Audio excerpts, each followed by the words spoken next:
You can buy a Lamborghini for less than a brand new BMW, but this might be the worst mistake you can make.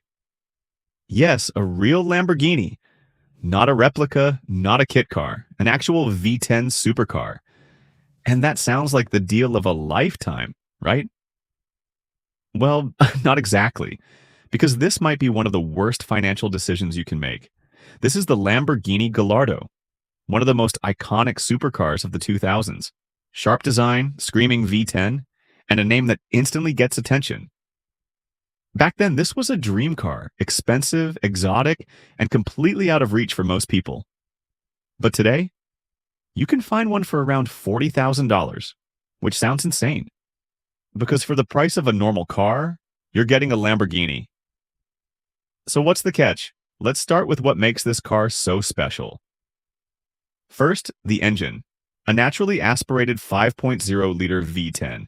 No turbos, no filters, just raw sound and high revving performance. And when you hear it, you immediately understand why people love this car. It's loud, it's aggressive, and it feels like a proper supercar. Then there's the presence. This car doesn't blend in. People notice it. It looks expensive, not because it was.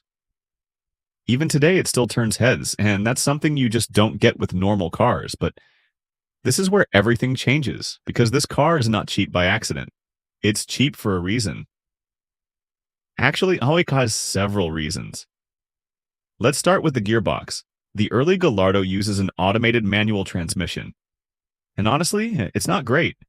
It can be slow, jerky, and expensive to fix. Clutch wear is also a big issue. And replacing it? That's not cheap. Then there's maintenance. This is a Lamborghini. Even if the price is low, the parts are not. Basic servicing, repairs, unexpected issues. Everything costs more than you think, and it adds up fast. Then there's reliability. This is not a car you just drive every day without thinking. Things can go wrong. And when they do, you're not talking hundreds. You're talking thousands. And suddenly, that cheap Lamborghini doesn't feel so cheap anymore. So now the real question, is it actually worth it? Because for $40,000, you're getting a real supercar, a V10 engine, a car that looks and sounds incredible, something most people will never own. But at the same time, you're taking on a machine that can easily drain your wallet. Most cheap supercars are a trap. They look like a dream until reality hits. And the Gallardo, it sits right on that line. If you know what you're getting into, if you're prepared for the costs, and if you don't expect it to be cheap to own, this can still make sense. But if you think this is just a cheap way to own a Lamborghini, you're in for a surprise. So, would you actually buy one? Or is this just an expensive mistake waiting to happen? And if you enjoy this kind of content, real cars, real problems, no BS, make sure to subscribe, because there's a lot more coming.